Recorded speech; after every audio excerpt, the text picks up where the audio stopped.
start to get a little lightheaded, almost dizzy at times. Depression, anxiety, nightmares is the big one. You feel weird, but you don't know why you feel weird. Your heart's racing so bad that you can't get back to sleep for hours. I even ended up going to the hospital one time because I was worried I was having a heart attack. It could sometimes be mentally triggering or emotionally triggering. The nightmares come and go. Usually have 2 or 3 a week. If I do survive, am I going to be able to be a firefighter? I was angry all the time. I didn't even want to be around myself. It's almost like it's a dreary day, day in and day out. And it seems like sometimes we're fighting a losing battle.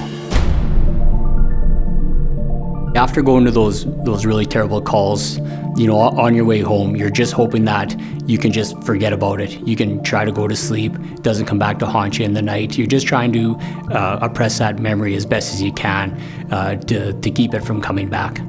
Being a firefighter, we're expected to come in and solve all the problems.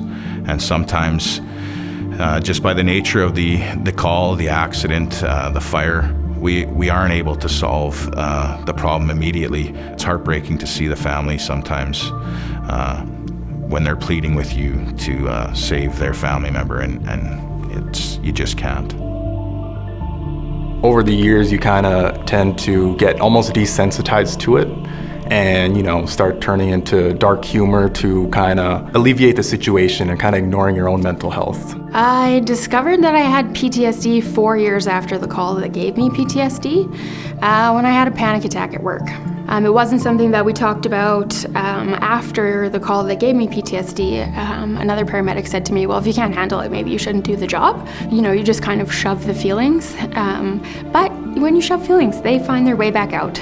There's a lot of tools that police officers use every day, but the one tool that was really missing is tools that help us with their mental health.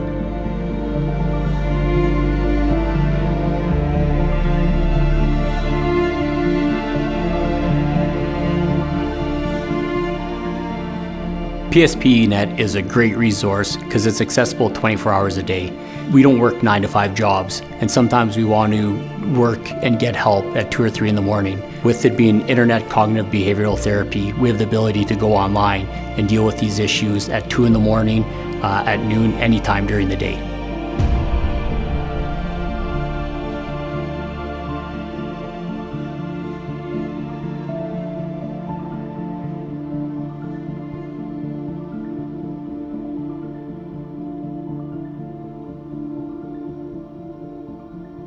As a psychologist working with PSPNET, I get to witness firsthand the benefits and value of online therapy.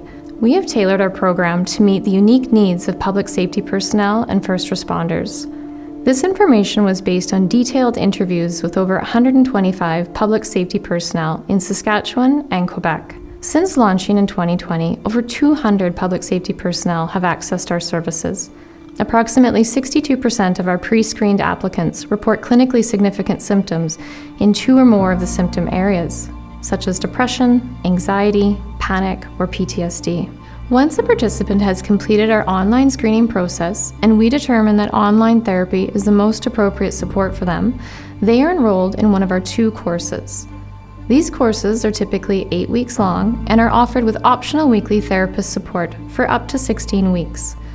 The courses include 5 main lessons, which are presented in an engaging manner and include tools and strategies intended to help them manage their symptoms in a healthier way. Clients who have completed the course have provided great feedback on the program. Public safety personnel have shared that they found the content relatable and were really pleased the courses were flexible so they could work through the lesson material at their own pace.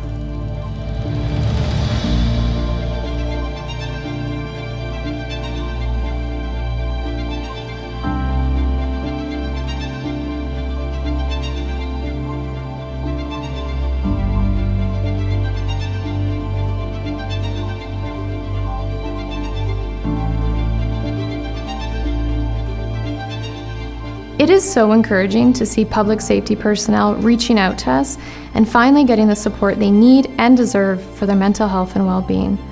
I think we are now just beginning to see how impactful this innovative mental health platform can be for improving access to support services. But more importantly, public safety personnel are always there to help us when we need them, and I am just so happy that we're finally able to return the favor through the programs we offer at PSPNET. It's really nice to see that this issue is getting the attention that it needs, because there are first responders out there that are suffering in silence. It feels like people care, and for first responders, that's genuinely comforting. It was actually very inspiring to see firsthand all the research and the resources put into this project. It really gives me peace of mind knowing that I can talk to somebody about how I'm feeling and that everything I say will stay confidential. It feels good knowing I'm not alone.